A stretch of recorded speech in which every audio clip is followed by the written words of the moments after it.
बोलिए गोपाल कृष्ण भगवान की जय। जय श्री राधे।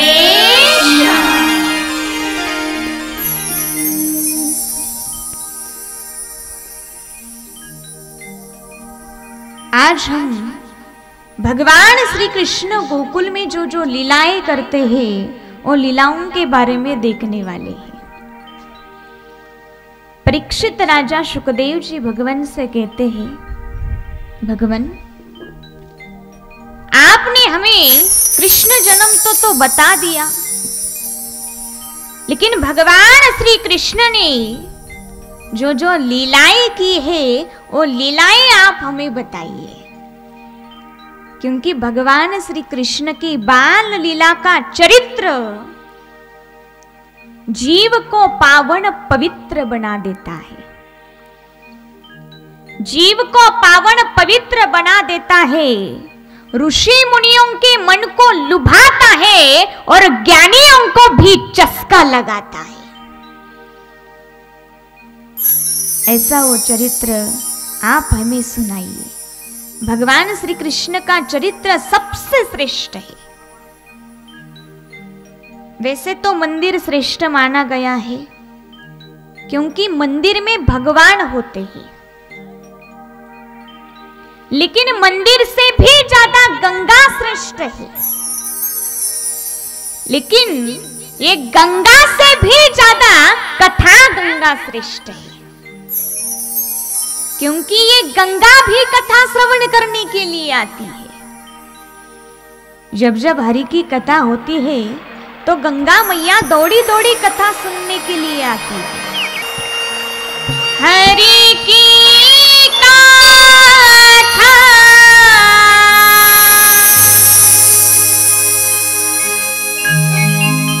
होती जब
कथा होती है तो गंगा मैया स्वयं दौड़ी दौड़ी चली आती है।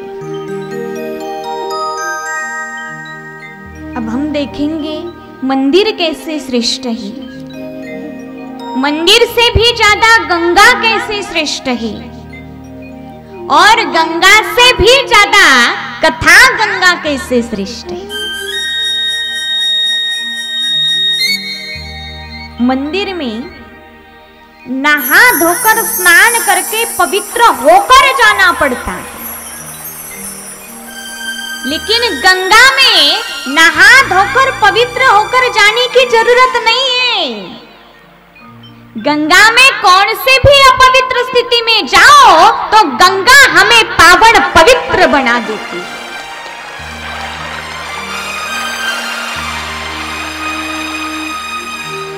हमारे पाप धोकर वो स्वयं ले लेती है। लेकिन जिस गंगा ने हमारे पाप धोकर स्वयं ने ले लिए, जिस गंगा ने हमारे पाप धोकर स्वयं ने ले लिए, वो गंगा के भी पाप कथा गंगा धुलाती है। इसीलिए तो गंगा कथा श्रवण करने के लिए आती है।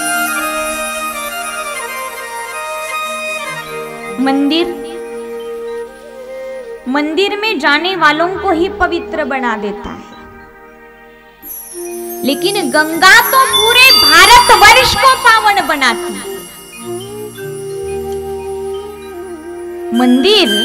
मंदिर में जाने वालों को ही पवित्र बनाता है। कथा पूरे विश्व को पावन बनाती है।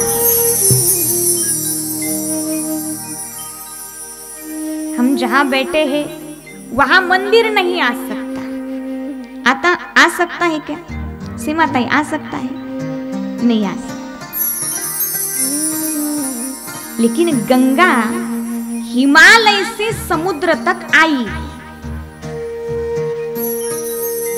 लेकिन हम जहां बैठे हैं वहां कथा गंगा जरूर आ सकती है।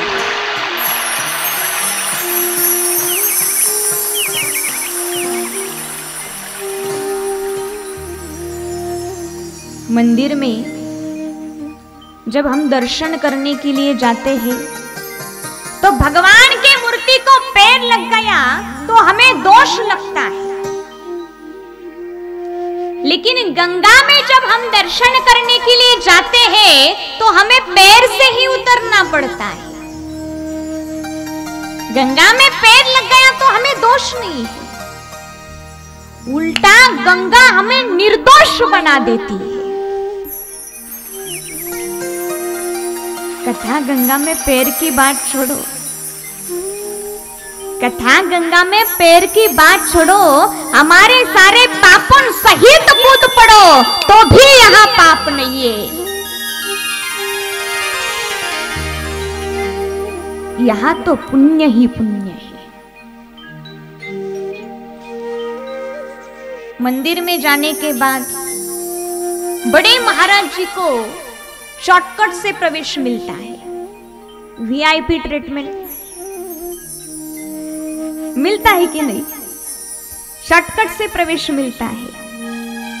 छोटे लोगों को शॉर्टकट से प्रवेश नहीं मिलता है।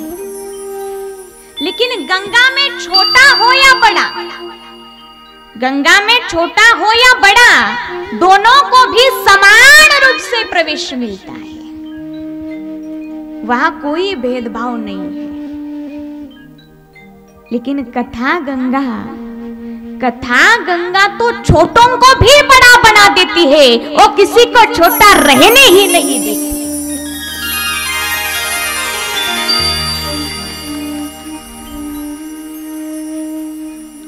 मंदिर को द्वार होते हैं, दरवाजे, किवाड़।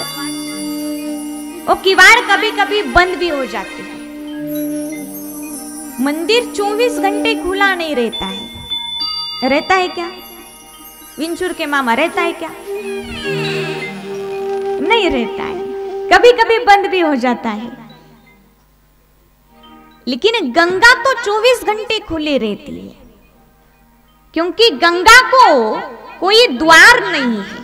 हाँ, गंगा द्वार है, लेकिन ये गंगा द्वार एक ठिकान का नाम है, स्थान का नाम है। ये कोई दरवाजा नहीं है। जहां से गंगा निर्माण हुई वहां के ठिकान का नाम है, स्थान का नाम है गंगा द्वार। और मंदिर की तरह गंगा बंद भी नहीं होती है। हमारे कथा गंगा को ना द्वार है ना गंगा द्वार है। कथा में ना द्वार है ना गंगा द्वार है, कथा में तो सिर्फ उद्धार ही उद्धार है, उद्धार ही उद्धार है, उद्धार ही उद्धार है।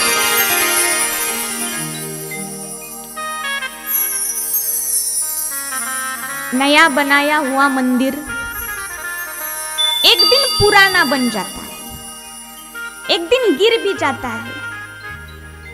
ये मंदिर की आलोचना नहीं है, ये मंदिर की व्यवस्था बता रही हूं, गंगा की अवस्था बता रही हूं और कथा गंगा की आस्था बता रही हूं।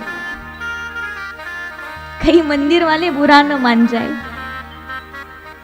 नया बनाया हुआ मंदिर एक दिन पुराना बन जाता है, टूट भी जाता है, लेकिन गंगा तो बहुत पुरानी है, बहुत पुरानी है, लेकिन हर क्षण में वो नई होती है। क्योंकि जिस पानी से हमने एक बार नहा लिया, वही पानी से हम दोबारा नहीं नहा सकते, क्योंकि वो पानी तो आगे निकलता जाता है, दूसरे एक क्षण में वहां नया पानी आता है। मतलब गंगा तो पुरानी है, लेकिन हर क्षण में वो नई होती है। कथा ना नई है ना पुरानी है, कथा गंगा ना नई है ना पुरानी है, कथा गंगा तो नित्य शाश्वत अमर रानी है।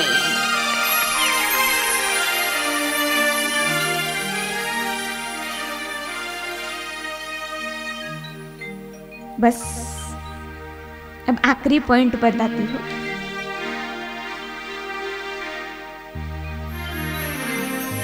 मंदिर में हम दर्शन करने के लिए जाते हैं तो पुजारी काका हमें बाहर ढकेल देते हैं। चलो चलो बाकी लोगों को दर्शन करना है, चलो चलो बाकी लोगों को दर्शन करना है, बाहर निकलो।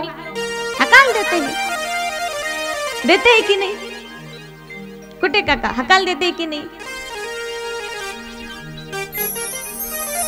लेकिन जब गंगा में हम स्नान करने के लिए जाते हैं तो कितनी भी देर तक गोता लगाओ, कितनी भी देर तक गोता लगाओ, वहां हमें कोई बाहर निकालने वाला नहीं है, क्योंकि गंगा मैया जो है।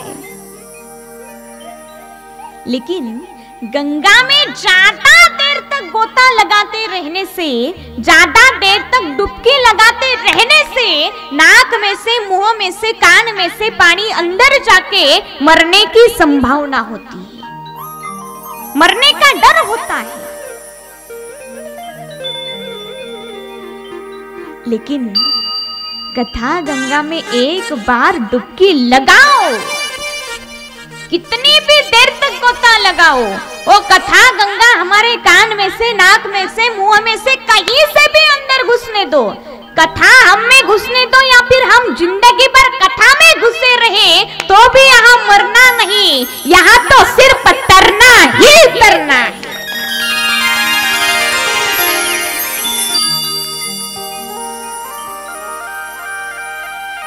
ऐसी है ये श्रीमद् भागवत कथा। और ये श्रीमद् भागवत कथा परीक्षित राजा कहते हैं सुनने का बड़ा मन करता है, और कृष्ण की बाल लीला सुनने का बड़ा मन करता है, बड़ी जिज्ञासा है।